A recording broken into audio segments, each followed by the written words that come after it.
Hey, Dev, what time is it? Time.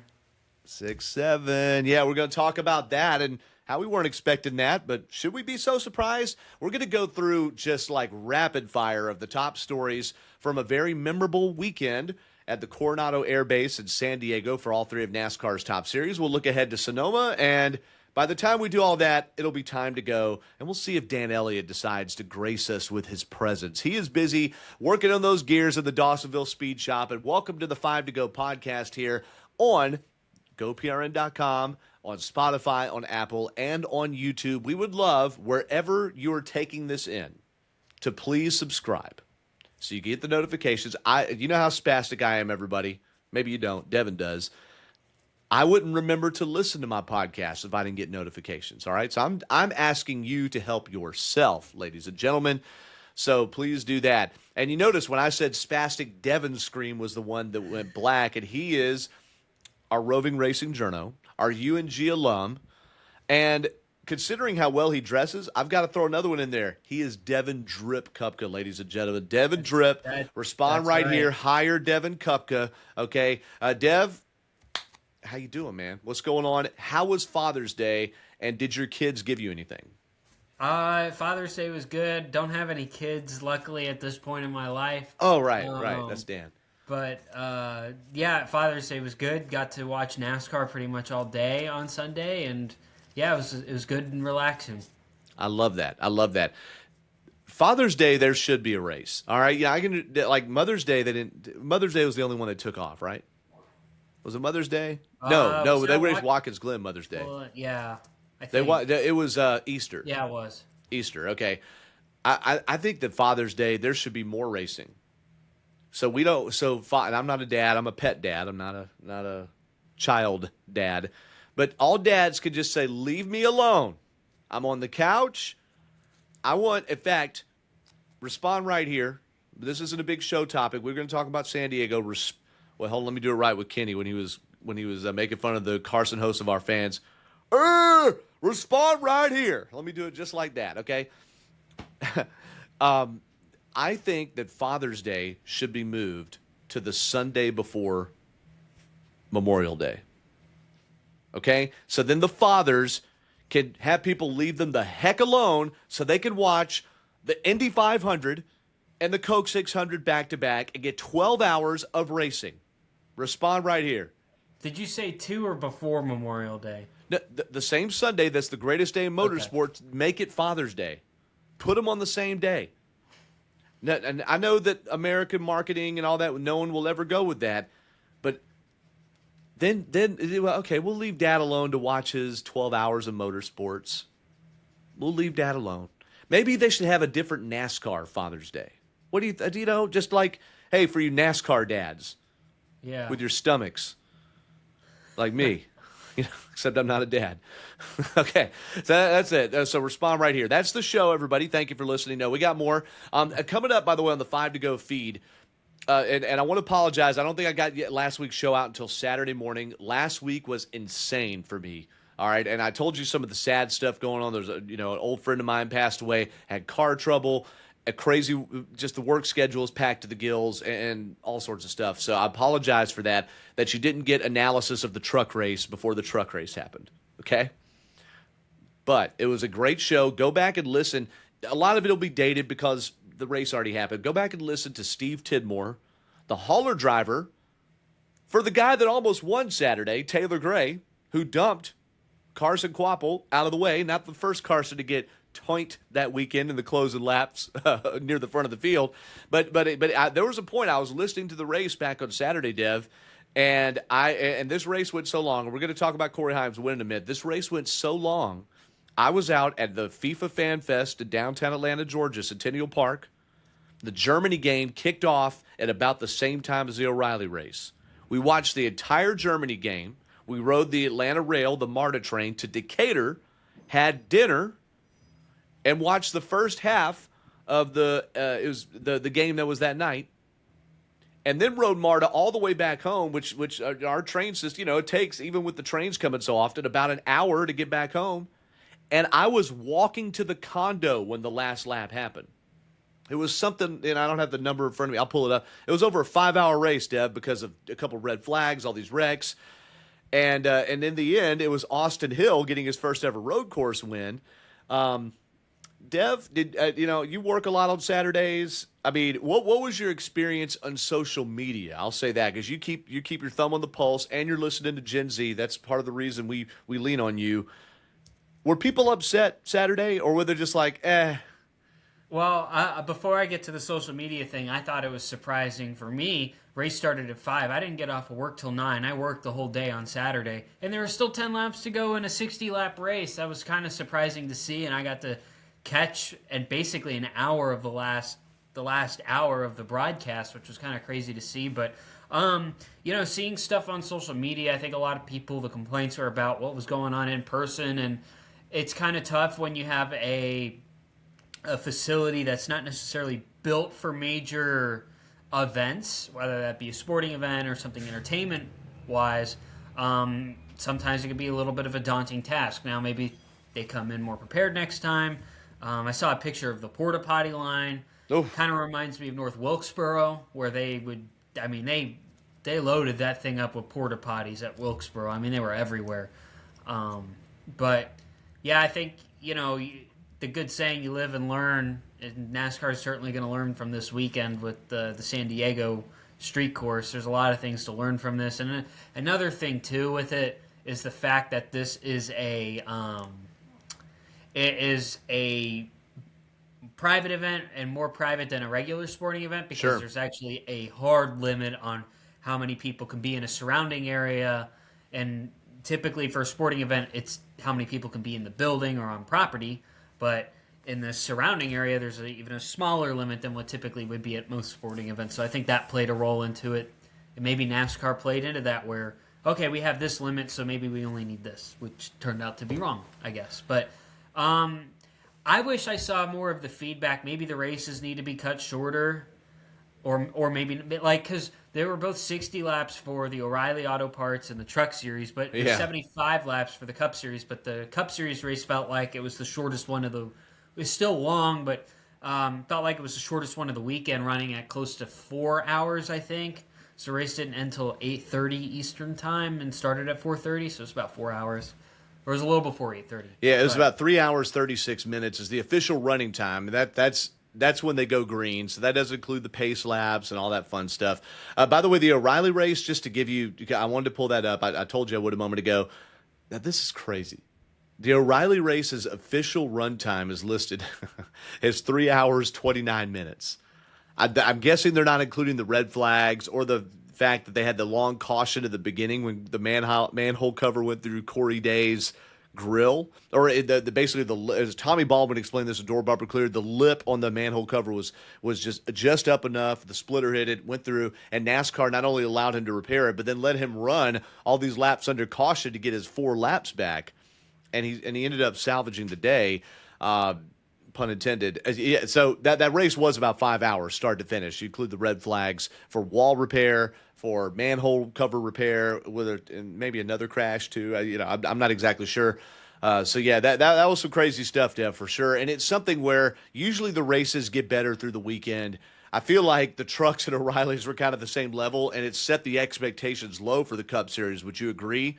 But then come Sunday, yeah, there was a red flag when they had the Connor Zillett, Shane Van Gisbergen crash, but it wasn't egregious. It felt like most things in Sunday's race. There was some hitting and bumping and stuff, but it wasn't anything like the days before where you have these younger, frankly, inexperienced drivers.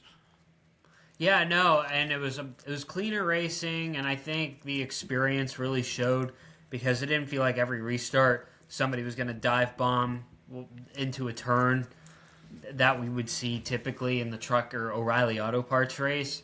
So it that helped itself out, I think, and it's just funny to see the inexperience levels between the different series levels.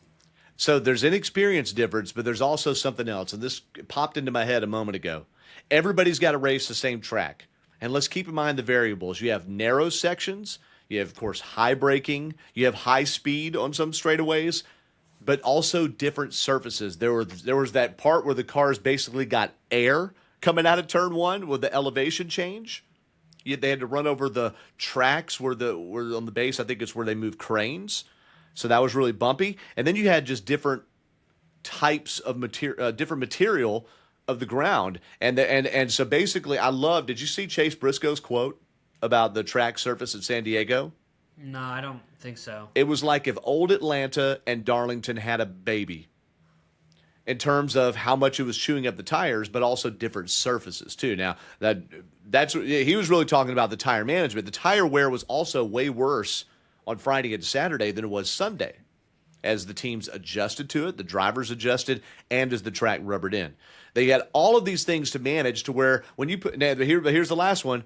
The Cup cars are made to race well on road courses. You have the best drivers driving the best road course suited cars. All right.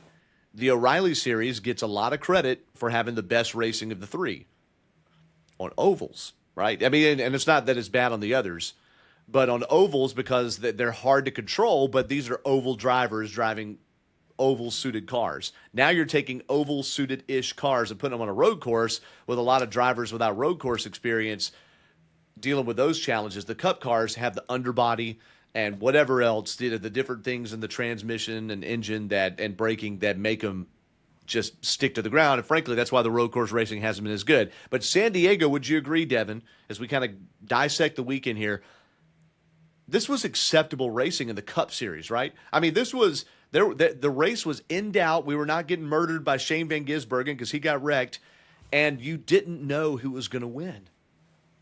Yeah, I thought the Cup Series race was more. It was not as chaotic as the other races, and it felt not a marathon. It felt more like an actual race. It's just not who's going to be there at the end, and I think that lended credit to a lot of the Cup Series drivers to keep it green and throughout the. It's just kind of crazy to think about, like, oh gosh, this is going to be a 6 or 5 hour race, and it didn't turn out to be that way. But a lot of credit to that. A lot of credit to them for doing that. Now, one thing that made this race change, I'm going to relate this to what just changed on our screen here. Okay, one thing that changed is on a restart in Stage 2 Sunday. Drivers decided to go 3 wide into turn 1. Shane Van Gisbergen backed out, but Austin Hill cooked the corner, and that caused the crash that eliminated himself, Shane Van Gisbergen, and Connor Zilic from competition. All right, joining us here, the master maker of speed, 2018 Georgia Racing Hall of Fame inductee, 1988 Cup Series championship winning mechanic, an all-around great guy. Happy late Father's Day, Dan Elliott. I know you're busy, man. Thanks for making time for us. Nope, it was just kind of hectic today, but that's okay. Got her done, and we're off and rolling. So sorry to be late, but thank y'all for the invite, and we will move on with the program. We're going to move right on with it here. And I wanted to bring Dan in because there is a historical significance here. And, this is a first time that I know of NASCAR racing on a base just like, doing something like this. I know they've raced on runways before. They've done all these different things. If you go back in time, out in Augusta, they've used old things and repurposed them. Talladega was built on an old Armed Forces base, I as even heard they repurposed. ran on the beach before. You heard that. Who told you that?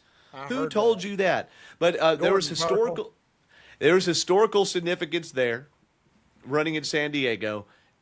And with a Georgia driver going to victory lane, Marietta's Corey Heim. And I looked at, as soon as the race was over, I knew that if we had a Georgia driver, whether it's Austin Hill or whoever, having 2 Georgia drivers be relevant even in the same season in the Cup Series just hasn't happened. Through my time growing up, it was Bill Elliott. There was a brief time of Reed Sorensen. And then here comes David Reagan. There's always, Reagan and Reed, or Reagan and Sorensen were in together for a while, but usually not in winning situations. And then Chase Elliott comes along, but again, David was driving for front row usually during those times. So two Georgia drivers winning in the same Cup season for the first time since 1962. How about that, Dan? Yep, that was Dan. that was Can you name the drivers, Dan? Give it a shot. Name the drivers. The 2 Georgia drivers, 1962. I've got to go through on my feed and look because I want to make sure I get it right. I don't want to say the wrong thing. I'm thinking Rex White. Rex White. That's one. Who's the other one? The other one,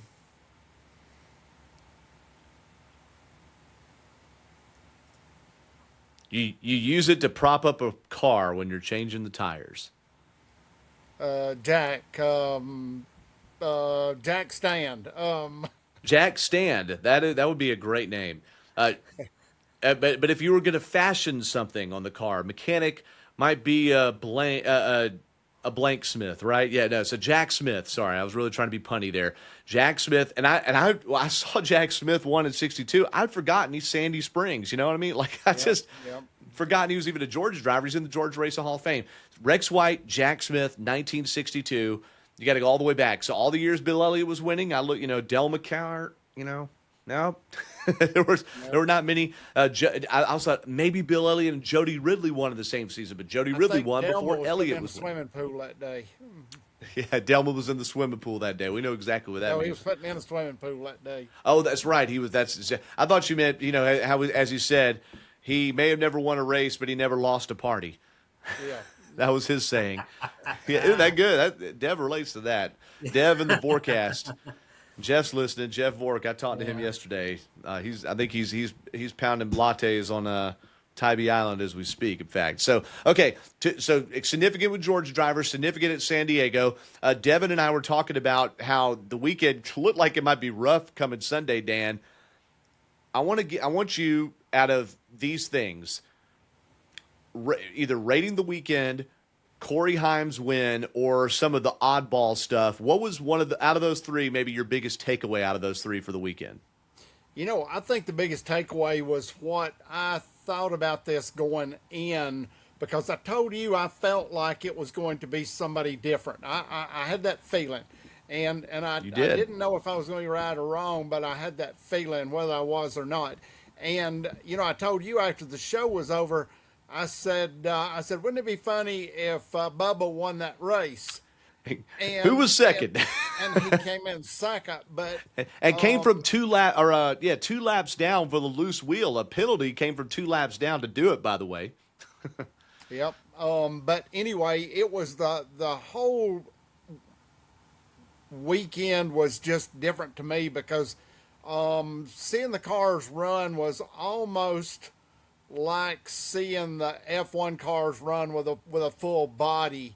And that was kind of because, you look at the racetrack, and the racetrack by all rights, the racetrack had its own unique personality.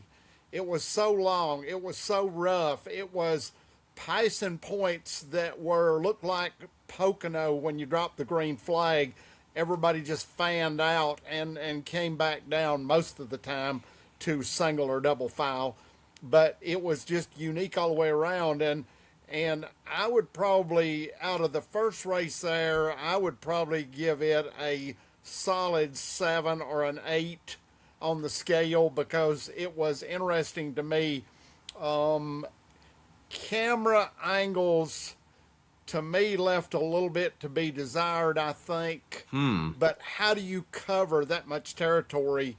That's a lot of territory to cover, and to get a camera everywhere, you would need probably the resources of probably 5 major sports networks to cover that in its entirety anyway.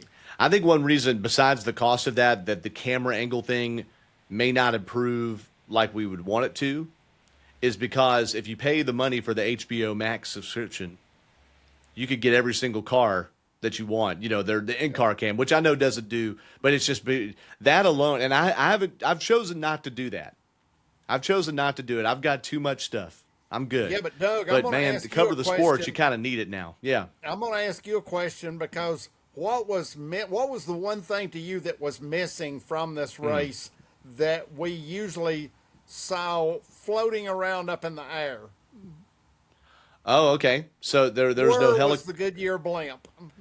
And wherever it was, it read Ice Cube as a pimp. But I don't. Yeah, that's a good point. We didn't have the. Did we not have aerials from a helicopter though? I thought there You were had some aerials, but it would have been nice to have brought back your turn 50 and all of the things that went on. I would love to seen the Goodyear blimp. Maybe restricted airspace. Yeah, I'm sure. I'm sure they were. I'm sure it was threading the needle in terms of all that. It would have been nice though to some drone shots or something like that. Maybe they did have it. I wasn't unimpressed at all with the coverage. I've heard commentary elsewhere that it's amazing the difference between FS1 truck coverage and by the time you got to Sunday. And I'm sure they learned a lot because they use a lot of the same camera people and things like that. They all contract out. But you look at the team that's directing the Prime broadcast, and that was their last race of the 5 this year. You look at the team directing these Prime broadcasts, and they are just bringing something to the table. It's like you get 5 shots to do this right this year, and you have the technology thing and the streaming thing, and it's just like it's a perfect combination. I don't like that the race is changing channels all the time. We got TNT coming up, by the way, the next 5, the TNT Max, whatever you want to call it, but Prime really brings something for those 5 weeks, and the CW has done a good job as well. So, yeah, that's a good point, Dan. You get 7 or 8 out of 10. We did see a new winner, Corey Heim. What do we think? So people were just shocked. I mean, I'm listening to commentaries, different podcasts, stunning win. I'm thinking, I mean, if I'd had to pick, I certainly wouldn't have picked him, and I wouldn't have picked him to beat Tyler Reddick, who I think is the next best after SVG on road courses, and Reddick beat himself. Reddick beat himself, and Heim was there to capitalize. And they had the perfect strategy at the perfect time with the cautions, and he drove a perfect closing stanza, unlike Tyler Reif in the truck race, unlike Taylor Gray in the O'Reilly race where he could have had it won. He did exactly what he had to do when opportunity opened. I am not shocked because I've seen him do it a bunch of times, and he doesn't choke in those big moments. That's me. Now, Dev, Corey Heim, the significance of his winning as the first open car and part-time car to do that since Shane Van Gisbergen did it 2023 Chicago, as someone so young and all the things. Where does this kind of rank for you story level-wise, I guess?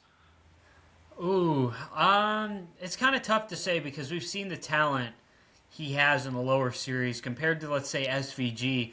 We didn't know what to expect for him coming in, and that just like kind of blew everybody away what he did in his first Cup start ever. It's like, he's going to eventually get a full-time Cup ride, and prior going into the race, he was going to be full-time at 2311 next year. It's just funny in how it did it. He got it before he went full-time Cup racing next year. He's able to pick up that first win. So it was really cool to see that. And the fact that he showed off that you could win in the third-tier equipment at 2311 in part-time roles and get a win quicker than one of the drivers at 2311 who has not done a whole lot there, I think says a lot. Which one are you talking about? Oh, I'm talking about the Riley Herbst ride. What did you, the ball? Oh, the ball. Hey, but he's running better. He got his best career finish on Sunday. Hey, but you ain't first, you're last. Oh, is that how this point system works? All right, so Devin saying Corey Heim did something 13th career start. I heard somebody say, I'm not going to blow them up, this is like the quickest a rookie has ever won. I'm like, no. Do you remember this guy, Shane Van Gisbergen, that was the only driver to win in his first Cup start? Do you remember Jamie McMurray, 2002, winning in his second race ever, filling in for Sterling Marlin? Do you remember Kevin Harvick in 2001 in his third start in the Cup Series win? Okay, calm down, everybody. He won in the same amount of starts that Jimmy Johnson won. He won in one more start than Dale Jr. won. Dale Jr. won in his 12th career race. So just throwing that out there. It's not the fastest ever, but it was a little surprising for sure. You thought it'd be SVG at Connor Zilisch. How about this, Dan Elliott, for you? And I want you to encompass what you think about Corey Heim's feat. At the beginning of this year, there was this momentum of, hey, Connor Zilisch is probably going to get his first Cup win before Ty Gibbs does. I mean, Ty Gibbs hasn't done it in 3 years. Connor Zilisch is going to go win one of these road courses. That was a very reasonable train of thought. And who would have thought that both Ty Gibbs and Corey Heim, Dan, would win before Connor Zilisch. Yeah, I think we're in territory that is definitely uncharted, and I've thought about this a lot in the fact that show me another series where you have basically put everyone in a box to where that you are supposed to be about as identical as you could be, and look at this wide range of how these cars are performing. You would think that these cars would be in a solid line or grouped up together to where that this field would be so packed up that there would be probably less than a half a second between the first car and the last car. And then you have these cars winning races by these huge margins, which I didn't foresee. I really thought that competition, throwing the blanket over everything and making everything so close together in how they're prepared and basically the rules, the structure of the game, really thought that this would group everyone together and we would actually see closer racing at the front. But like I said about Michigan, that was an anomaly to me, seeing Michigan, and now this race to have finished up the way it finished up was kind of off the chart. But seeing Corey Heim win, definitely I enjoyed that because it was refreshing to see somebody different up front and winning. And as Devin said, somebody really in the, to me, you would have called that the third tier, and to see of his a own winner race out team, of that, yes, of his own race team. Yep, of his own race team. So to see that was definitely refreshing, and I enjoyed that. And I was hoping going into this that that's what we would see. That was kind of what I was saying before, was this is what I'd hoped to see. Corey Heim got up front in the Nashville race. I think he also led some laps. Was it Texas? Or was it Michigan? No, it wasn't Michigan, was it? He got up front in Texas. That's what it was. Late in the Texas race, did some strategy. Would you have thought that it would have happened at a road course race? No, I do think though that because the pit stops being so close together is a little bit less important on a road course where more of it's in the driver's hands, that him being able to make up for the fact that he's using a part-time or a kind of third-tier pit crew in his own organization. As Tommy Baldwin put it on Door Bumper Clear, Tommy Baldwin, who's the competition director, Rick Ware Racing, he knows, okay? And Bozy Tatrevich also said the same thing. He was the guest host on that show this week. They're taking guys from the shop that used to be on the road and putting them, like Booty Barker, the crew chief, and putting them back on the road again to go run a few cup races. And he still won the cup race. You know, when these pit crews are just pit crew only, the ones that are jumping over the wall and doing these, 9.5 or 8.5 second pit stops. So at a road course, it matters just a little bit less the length of the pit stop, a little bit less. Let me underscore here the fact that you can have all this stuff going for you and mess up in one turn and erase everything that was ever done. That's correct. And he put the full deal together. They scored all the way across the board, car, motor, crew, driver, across the board, they scored. Across the board, they scored. I love that. They did. It all has to go well for you.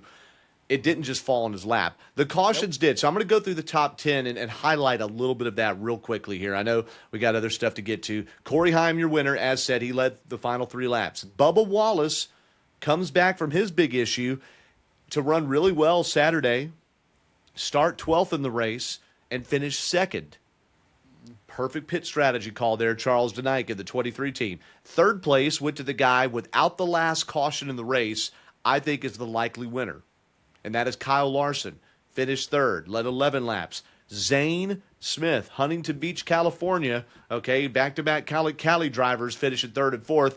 Zane Smith gets a top 5. A.J. Allmendinger from Los Gatos, Meow, California, finishes 5th. Chris Buescher also was on a great strategy there with the Scott Graves-led number 17 team, and without the caution, it's probably him and Larson kind of duking it out. He finishes 6th. Ross Chastain quietly finishes 7th, one of his better finishes, frankly, and he got almost wrecked at one point. 8th goes to Riley Herbst. Before Tyler Reddick's problem, that was the race for the win, Tyler Reddick and Corey Heim, Tyler Reddick would have put 5 23-11 cars in the top 10. All right. They were onto something that Joe Gibbs Racing was not. More on that in a minute. 9th went to Ryan Blaney, and 10th went to Michael McDowell. McDowell, a great road course racer, who, by the way, should be one of the people with the momentum going into Sonoma as well for that 71 team. A couple of other notes. We mentioned Connor Zillett, Shane Van Gisbergen, Austin Hill, who I had a commentary. I put this on Facebook. I had a commentary ready for today about Austin Hill's comments post-race Saturday. He talked about adjusting the brake bias on his car Saturday. I'm going to get to what he did Sunday wrong. 2 Sundays in a row, in fact. Adjusting the brake bias because to create heat in the front tires to change the handling and the tire wear. Changing the brake bias to create brake heat on his front wheels. That's next level stuff. All right? He's not just some country boy out there wheeling his dad's old car, okay? This dude, the way he executed his win, a little boink to Taylor Gray, not wrecking him and keeping his composure. And Sunday, he was legitimately running up front. Some pit strategy got him there, and he overcooked turn 1, and it was the second week in a row he'd overcooked a turn on a restart and took out some other drivers. I was thinking Saturday's win, guys, and Austin Hill ended up finishing outside the top 30, basically crashed out. He made a few more laps. I was thinking, this is it. This is what puts him in the 33 car. And then I see that, and I'm like, oh, maybe. It's only a couple of weeks there. But that was tough, not only, Devin, to see Austin Hill out, but also to see what probably would have been a fantastic duel between the 2 Red Bull-sponsored guys at Trackhouse and SVG and Zillage. So what did you think of that whole incident as you watched? I thought that was interesting because that felt like the 3 best cars throughout most of the day on Sunday was seeing Zillage, SVG, and Austin Hill, who was running good all weekend in the 33 Cup car. And just to see them all taken out like that just flipped the race essentially. And it really felt like Austin Hill was starting to get some momentum on his side going into these next couple of races. We got Sonoma this weekend. So it just was interesting to see that just kind of flip everything, because you had going into these types of races, you have your drivers, the Zillage, the SVGs, right? And then you might have another driver that's also happens to be running well as well in these types of races. But to see that be able to flip on itself would just change the whole dynamic of that race on Sunday. It certainly did. And it just and Dale Jr., I think is who it was on the Prime broadcast. I think it was Dale Earnhardt Jr. said, these drivers, we might have a wild race now. These drivers just got gifted a chance to win. And I think we saw that in terms of the urgency. I don't think we saw it in terms of people running over each other. And we'll get to a famous viral incident that happened in the back of the pack here just a little bit later. But I feel like that made the race better, Dan, is that the overdog got taken out, and then the overdog that people would root for, Connor Zillage, just because he hasn't won a race yet, he's eliminated, and suddenly it felt like a pounce, a free-for-all there. Dan, your take on any of that, I guess, is how it, you said surprise winner forthcoming, but I feel like it had to take something like this to grant you your surprise winner. What do you think? Yeah, I think it was inevitable that we finally saw this at the front of the field on a road course. Didn't expect it to see it unfold this way, but I think it doesn't surprise me at all in how it came about, because all it takes is one small error and you can eliminate yourself, 2, 3, 4 are part of the field of cars. And to me, as hard as everyone's running, and I can't emphasize enough the fact of how important points are right now and what everybody's trying to do to gather stage points and finish points. Yeah, the pressure's on, too. We saw people, I mentioned it already, all 3 series throw away a chance to win. Tyler Reddick felt like he was too rough with his own teammate and gave Corey Heim the spot back, thinking, hey, because these laps are long. You may say 3 or 4 laps to go. That's crazy. That's like 10 minutes, you know, like not quite, it's almost 10 minutes. I mean, there's a lot that can happen in all those different turns in 10 minutes.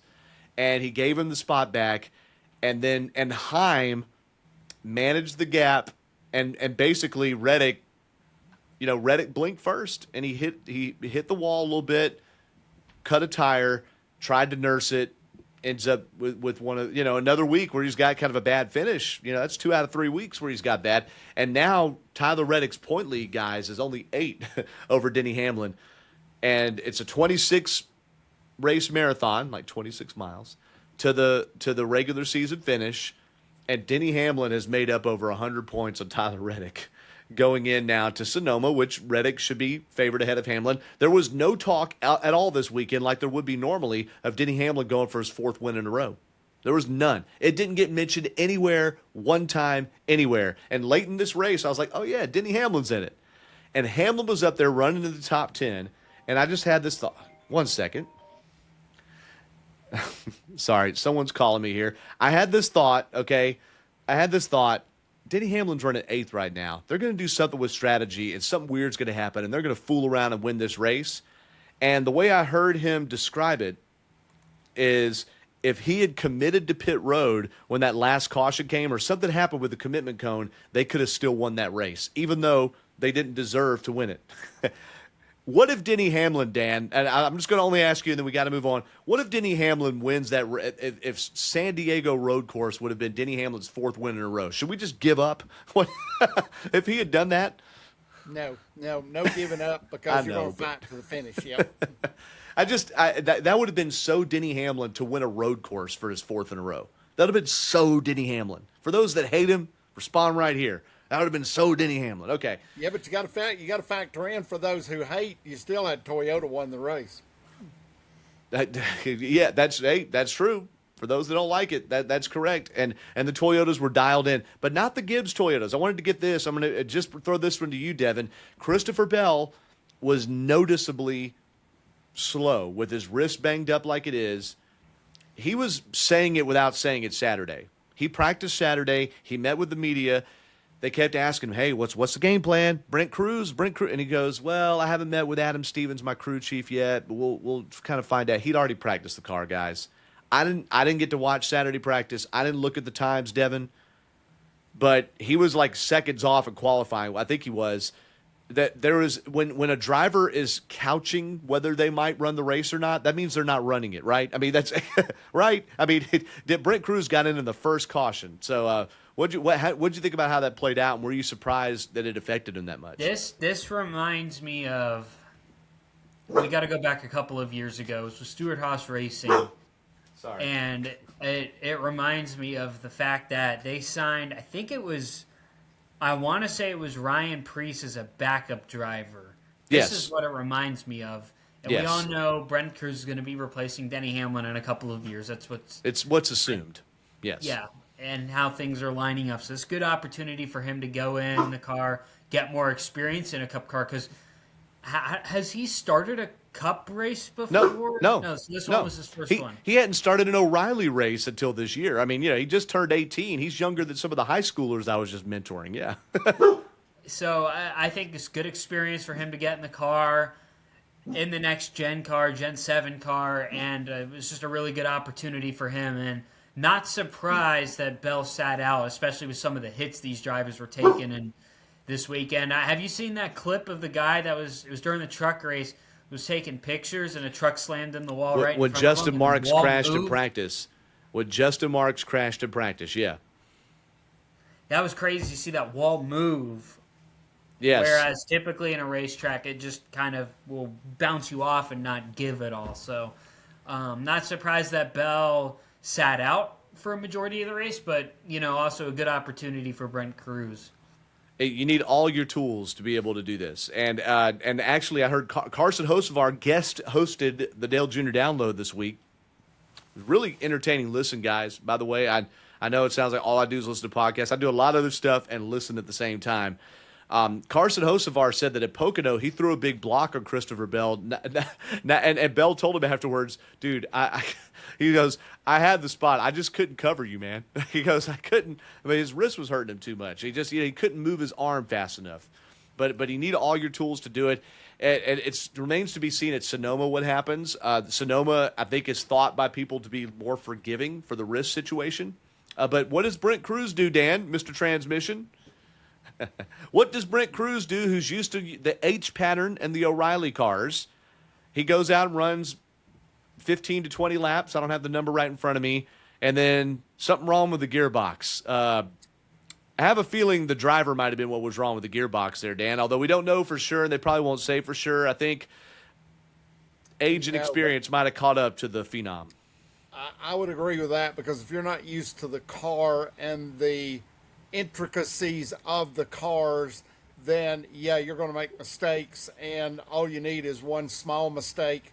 And but it's a learning curve, and we all know that was a lot to get thrown into on your first race. That was a lot to get thrown into. And could anyone else have done any better given the circumstances?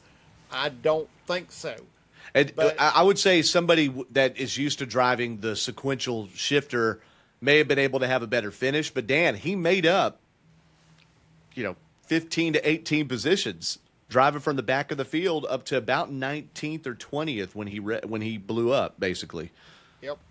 And that's saying a lot, given, as I said, the circumstances of what you're thrown into, and probably we all assume that how much practice time or how much in-seat time he probably had, which was probably next to none. And simulator, you can do the simulator every day, and it still won't give you the practical experience, the practical knowledge of what you pick up by doing this, by running this. So given what he was thrown into, I would say he did extremely well. But I think, like you, I think there was a mistake made, and it was one of those things where it just happened, and I don't know what to do about it. But Christopher Bell, as far as the impact that he took, and the fact that he is gingerly running along right now, trying to feel out the situation. Yeah, I'd hate to be in another incident like Devin said.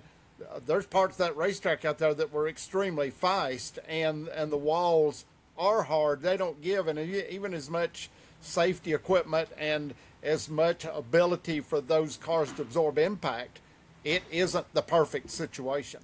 Well, no, and I do think that I've heard multiple drivers say they like that the walls give, but what happens with those temporary walls giving is it creates need for repair, and that's just what you're going to get in these road course deals, or street course or temporary road course deals. I do think that NASCAR's got something here to keep taking these road courses on the road, and whether you run a sequence of them, you do it every couple of years and change it, whether you have it rotate each year, this is creating exciting racing. And if you change the factors enough each year to where they don't get too used to it, I think you're on to something.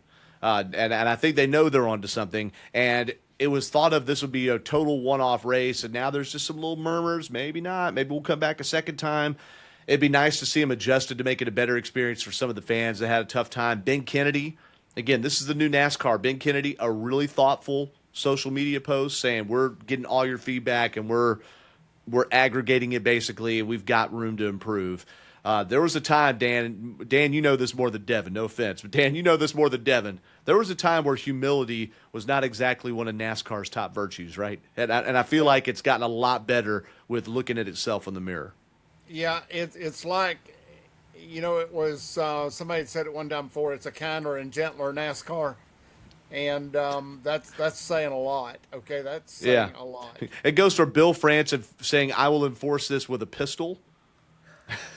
True. Yeah, that was true.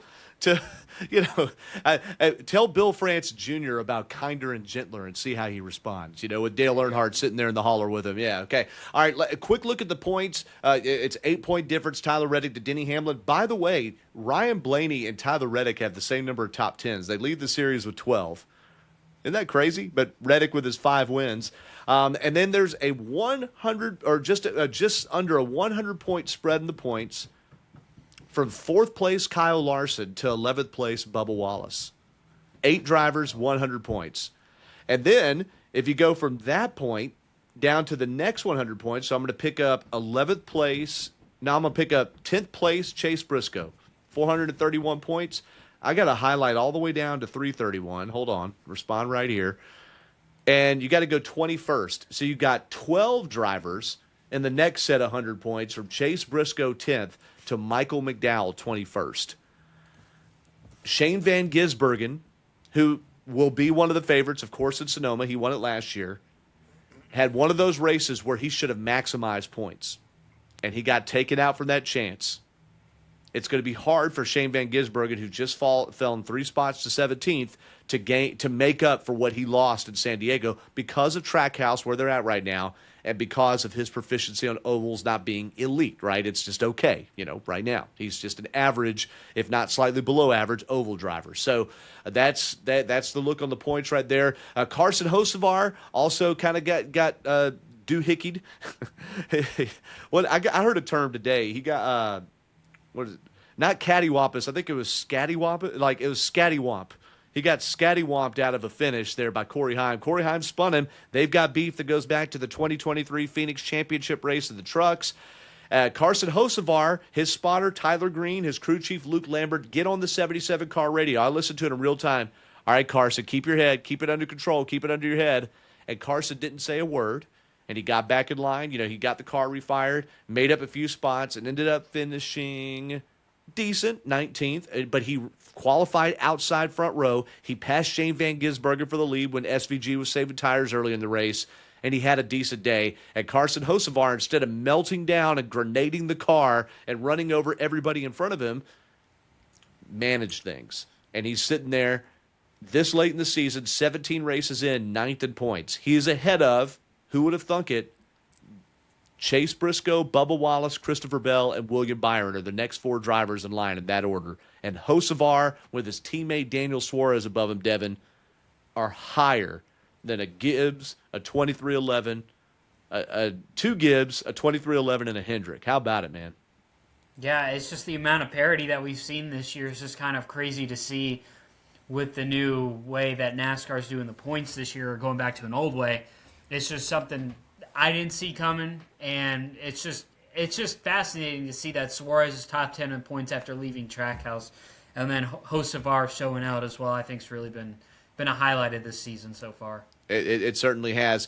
Quickly from Saturday's race, before we look ahead to Sonoma, which no one calls it. We had Austin Hill win over Taylor Gray. Sheldon Creed finished 3rd. How about that fan jumping 2 sets of fences, Dan? Did that happen ever at Gresham? I don't think it did. And to go and talk to him under red flag. There was some conjecture that the fan might actually have known Sheldon Creed, although I can't confirm that. There was some conjecture that he actually grown up with the guy, and that he also might have been 69 beers deep, thought the race was over. It was going out. Either way, he jumped 2 fences and flip-flops at a naval base and didn't get arrested until he got all the way back over the 2 fences, Dan. Sheldon Creed finished 3rd, but, I mean, we know who the winner that day was, don't we? I hope he was able to make his bond for him whenever he got arrested. So, and there's no telling where he ended up at, probably in the brig first, and then somewhere in jail in California, I suppose, before being transferred to the Mexican border. I don't know. Oh, yeah. This race replaced that one, didn't it? I guess. Sheldon Creed was 3rd. Carson Quapple got boinked out of the lead by Taylor Gray. He might have lost the race anyway. He was driving conservatively, and that's one of the things. Driving conservatively can be just as costly as overdriving it at the end of these deals. Mm-hmm. And Carson Quapple finished 4th. Sammy Smith was 5th. He overcame some stuff. He had a bad race, actually, and finished 5th. And then Jesse Love, Parker Retzloff, Austin Green back in the 87 car, Harrison Burton, and Corey Day, after all his drama, hitting the manhole cover and being given his laps back, finished 10th. I'm going to ask you quickly, Dan, before we get a couple more things about San Diego, then we want to get on. This was unprecedented for a points race to give a driver their laps back after damage. Kyle Busch was allowed to repair his car under a red flag during the Coke 600 8 to 10 years ago, when Fox's wire camera they used to run over the track, there was a better name for it, but I'm going to call it that, fell and hit his car, and they said, hey, we'll let you fix it, but under the red flag, but you're not getting given free spots, okay? In this case, Corey Day, they had to change the radiator and lost 4 laps and repair the car, and they gave them the 4 laps back. Again, kinder, gentler NASCAR. Some people are complaining there's no precedent, Dan. I would say, well, maybe they're setting a new precedent for if it's completely out of the team's hands. I mean, it's a fine line, I guess, Dan. Where do you think about the officiating call there beginning of the O'Reilly race? this is one of those calls that you're not going to win either way. I Yep. don't care what you do; it's a no-win situation, and you may as well suck it up and make a decision, right or wrong. Suck it up, make a decision, and move forward. Because given the circumstances, probably the old NASCAR would have said, "Hey, that's a tough break you had, and gee whiz, you're still where you're at." And now it's a different day, but no pun intended. But anyway, given the circumstances, I really do feel like they made the right call. A lot of people may not agree with me on it, but I really feel they made the right call because those circumstances, it's kind of like running over the tow truck on the racetrack going in the wrong direction. Uh-huh. I've seen that happen before. With apologies to Greg Simpson. With apologies to Greg Simpson. Late model racer Gresham. Yeah, that's one of those things. Track operations had the best of it. It wasn't like a rain shower just broke out, bad luck, or a seagull flew into Dale Earnhardt's car, in front of his. It was one of those things where a track operations thing failed. Quickly, Devin, I guess, I feel like you should weigh in too. That was a big talking point coming out of this. I mean, I can see it both ways, but what do you think? Yeah, I didn't get to catch the officiating stuff on Saturday. I didn't get to catch the beginning of the race. But sometimes some of these decisions are kind of tough to make for NASCAR, and the whole situation this weekend was just a odd thing to go around, not a purpose-built racetrack, and there's a whole bunch of things that go into it. No, that's a great point. That's a great point. Jordan Bianchi and Jeff Gluck raised a great question on their podcast, The Teardown. If this had happened in the middle or the late part of the race, or how far behind, what if his car had been demolished, right? Like, I don't know. I'm trying to think of a scenario where your car would get totaled. Like, are you allowed to pull the backup out? What if you lost 50 laps? What if and it's like, what line do you draw? In this case, it was probably the perfect scenario. Replace the radiator, tape it up. We'll give you your laps back. I wish they didn't have to run the whole field under yellow to do that. I mean, can't you just give him 4 laps? I know that just seems dumb. Like we all know he's on the lead lap. Just drop. They took Kyle Busch out of the point standings. Just put Corey Day on the lead lap.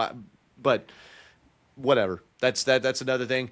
For the O'Reilly playoffs, by the way, very close. So top 12 make it. There's no win you're in. Remember that. William Sawalich holds that position despite the fact that he's won. He could miss the playoffs. He's 5 markers over Brent Cruz, who has missed 4 races this year, and his teammate.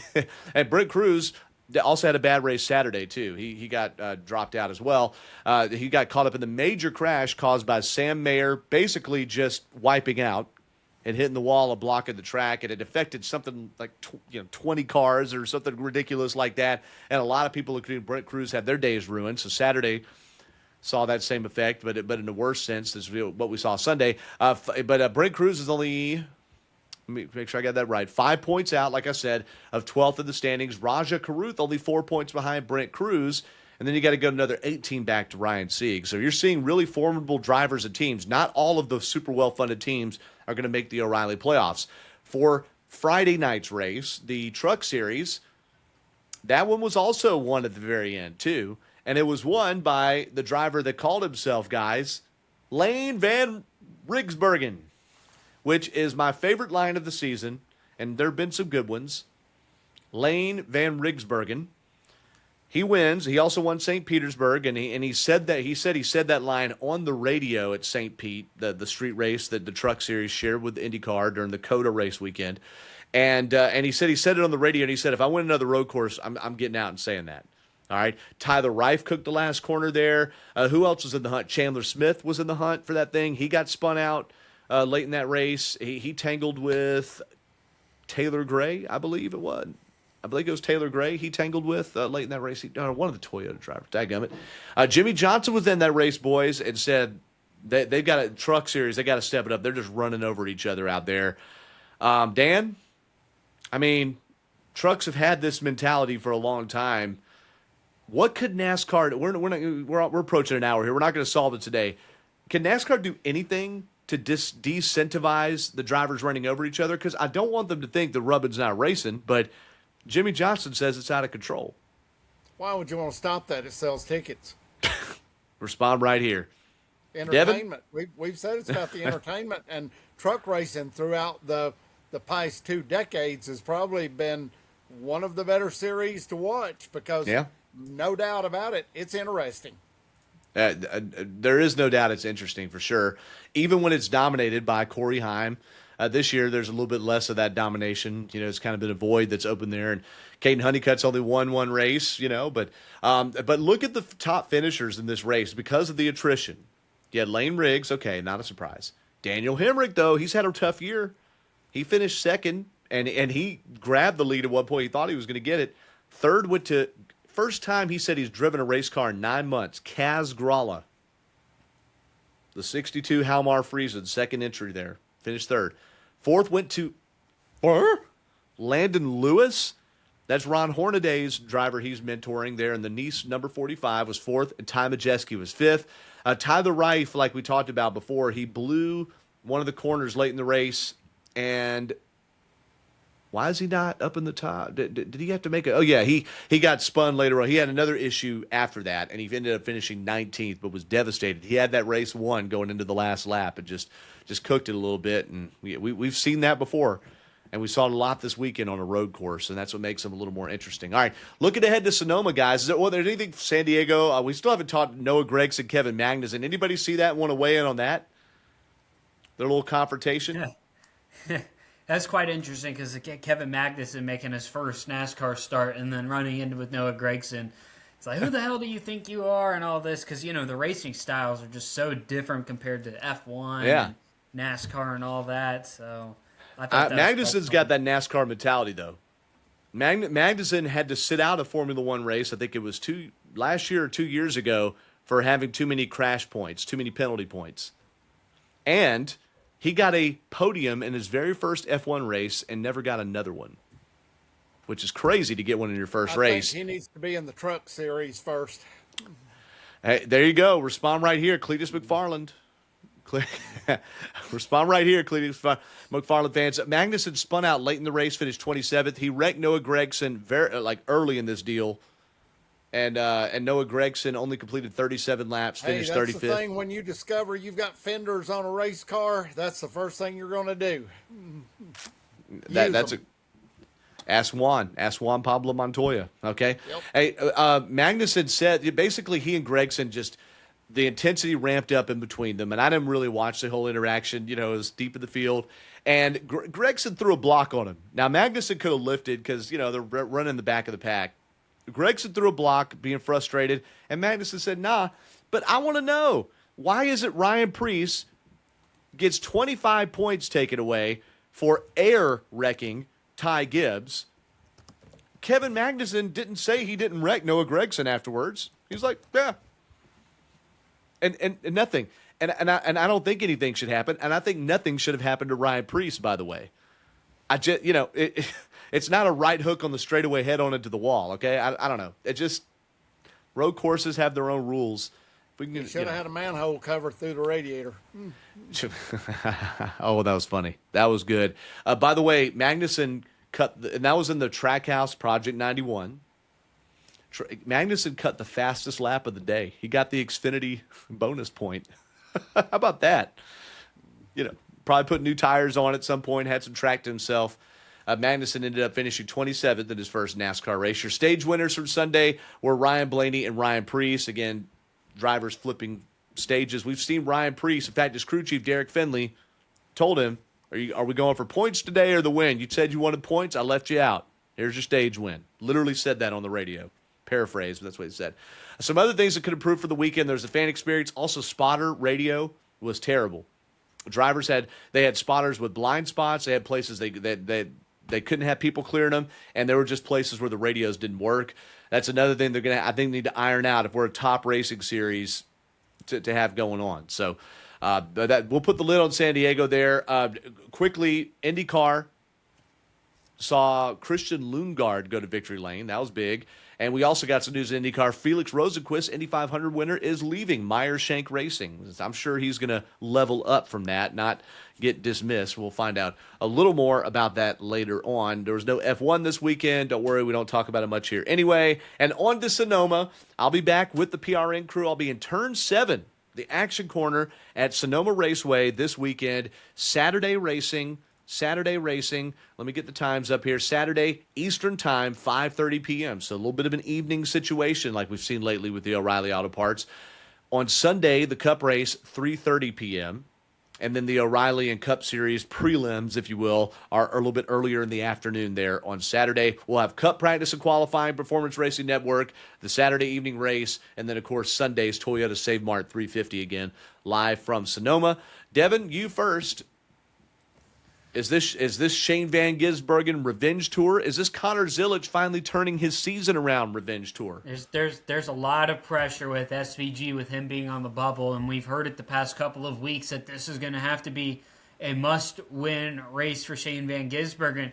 Because look at it this way too, Sonoma Raceway this weekend is the last road course on the 2026 NASCAR Cup Series schedule. The Roval doesn't exist anymore, so all the pressure is going to be on SVG this weekend to perform well at Sonoma, preferably win the race. That's a great point. I don't know if it's win or bust, but it's maximum points or bust, and we saw him, Dan, last year flip the stage and still win the stage. And tire wear, they debuted new tires. That was the O'Reilly series. Tire wear is going to be big at Sonoma. I think they've worked on the tire wear and the tire fall off there, so that's going to fall right into his wheelhouse. But Dan, do you agree with Devin? Is it win or bust, or is the pressure even going to get to a guy who seems less flappable than others under pressure? I don't know that it's win or bust, but I definitely know that we cannot we cannot rule out anything as far as trying to gain as many points, because he is in really dangerous territory right now with the races coming up, as Devin said, that probably are not in his column of, there are probably going to be some races in there that he runs well, but it depends on how everybody else runs. It's on the cut line as well in the finishes there. And you forgot about one thing. Could this be Bubba's revenge race? Hey. Because he was the one that was the most torqued off at the pit crew and what happened at San Diego. So given all of the drivers that are so low on the totem pole, so to speak, right now, you're going to have a really good race, and I think that it's going to be one where we normally see the drivers that do well on road course. You're going to have a few other drivers that step up and apply pressure to those drivers that run well, meaning that look out for another drive from the rear. You might get punted. Hey, and we saw Shane Van Gisbergen take no prisoners when he had to come back and win Watkins Glen with the fresh tires. This becomes a tire management race. Look out. Shane Van Gisbergen, by the way, led 97 of 110 laps at Sonoma last year. Chase Briscoe was second. Chase Elliott, Michael McDowell, Christopher Bell, Tyler Reddick, Ty Gibbs, William Byron, Joey Logano, and Kyle Busch, rest in peace, were your top 10 in that race a year ago. The only other driver to even lead significantly, Ross Chastain, led 4 laps. Then there were other drivers with 2, 3, and 1. So yeah, but after that race at the shipyard, you now know that SVG is human, and mistakes and or things can happen that he could be taken out. Yeah. So no one is going to relinquish that win to him until it's all over. Well, that's for sure. Turns 7 and 11, especially at Sonoma, and you never know, a missed shift or whichever. When I was working like turn 4 or so 2 years ago, Denny Hamlin grenaded his car on like lap 1 or 2, just going up the hill, and something messed up with the shift. So you're absolutely right. You have to run the races, ladies and gentlemen. You've got to actually run the races. I would see a Connor Zilisch revenge tour too. I mean, and Michael McDowell seeing a chance to really make up some ground. Christopher Bell was top 5 a year ago. I would think it would be a win if he just finished the race, frankly. And if he could get more points by putting Brent Cruz in there this time, because if Bell starts the race, he gets whatever points that car finishes, he'll take it. Bell did not need to lose all the points he did at San Diego either, because he is suddenly within striking range of the bottom of the playoffs. And for a championship caliber team like his and William Byron's, Byron had big mechanical issues a week ago. This has got to be a Byron revenge tour. When's it going to turn around? Another I'll point out to, who's got to be seeing red, Brad Keselowski. Since the beginning of May, the bottom has fallen out on the 6 car. Bad luck, getting crashed. A lot of it usually not his fault. And Keselowski actually has run respectably in the Gen 7 car at Sonoma. 10th in points out of the drivers that have run in the Gen 7 era. That's not amazing, but he has an average finish of 12.5. Do you think a Ford's going to run good at Sonoma? Anything can happen anywhere, but they are certainly outnumbered and outgunned. That's for sure. That is for sure. All right, so look, we really, from Corey Heim's win to how the weekend went overall, to some of the big crashes, to the crazy fan, we've really covered a lot of ground, the point standings and whatnot here on the 5 to Go podcast. We've looked ahead to Sonoma. We really didn't get to any big stories or anything in between. There weren't a lot, really. There's no big silly season dominoes dropped or anything like that, although I'm sure we're going to get close to those later on. So I guess, guys, if you don't mind, if you don't object, we'll get to the final thoughts section. Devin, you got something there? Or you just have yeah, I do. You said we covered it all, but we didn't cover this one thing. How about Carson Hocevar this weekend and the sports personality Kay Adams going, back and forth this weekend on social media a little bit. I don't know. I don't even know who Kay Adams is. You don't know who Kay Adams is? No. Oh. Well, anyways, she's a sports personality, and she used to be on Good Morning Football back in the day, and now does her own thing, but she's got a really big following on social media, and maybe everybody's childhood crush growing up too, and still probably the most eligible bachelorette out there in sports media. But anyways. Okay, so Deb, have you moved on from Dua Lipa? Is that it? Or Huh? No, nothing. Go ahead. Sorry. Now that Dua anyways, Lipa's married, is it Kay them Adams? go Okay. back and forth online, maybe a little flirtatious going on here, and Kay being, a little bit older than Carson is, but that was pretty funny to see somebody that's normally in the football realm of things and basketball realm of things kind of getting involved in NASCAR this weekend. It was kind of cool to see that dynamic kind of unfold online. So you have had me resort to even looking at sportskita.com, this clickbait crap. If you're listening out there, your site is crap. You're a disservice to everybody, but here I am looking at it.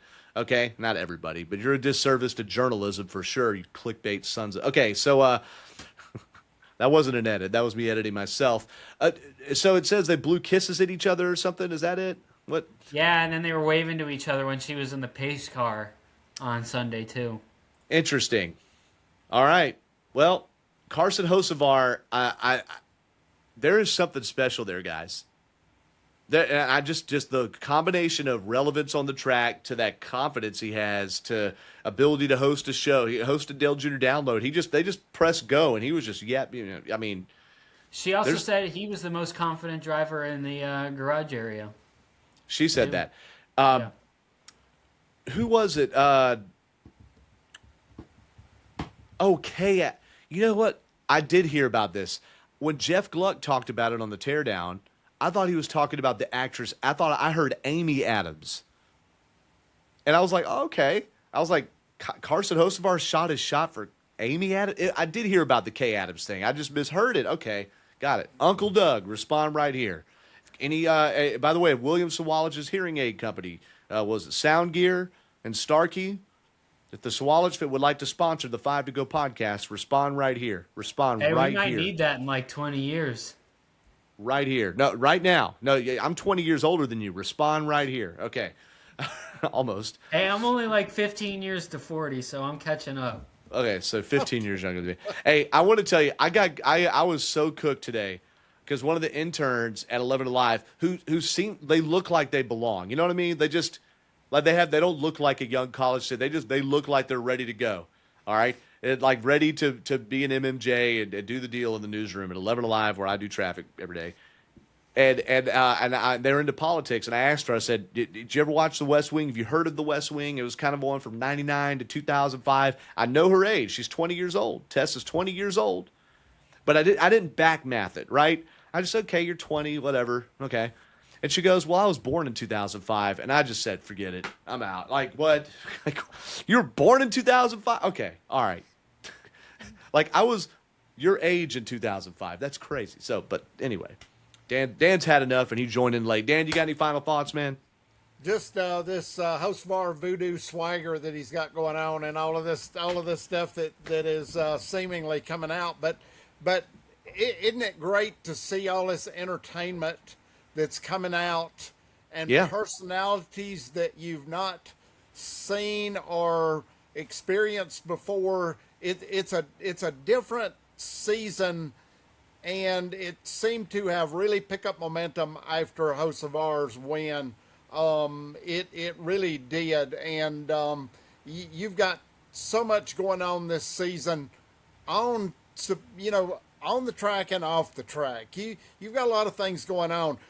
You can feel it moving. You just can't put a finger on what it is that's driving this, or where it's coming from, or where it's going.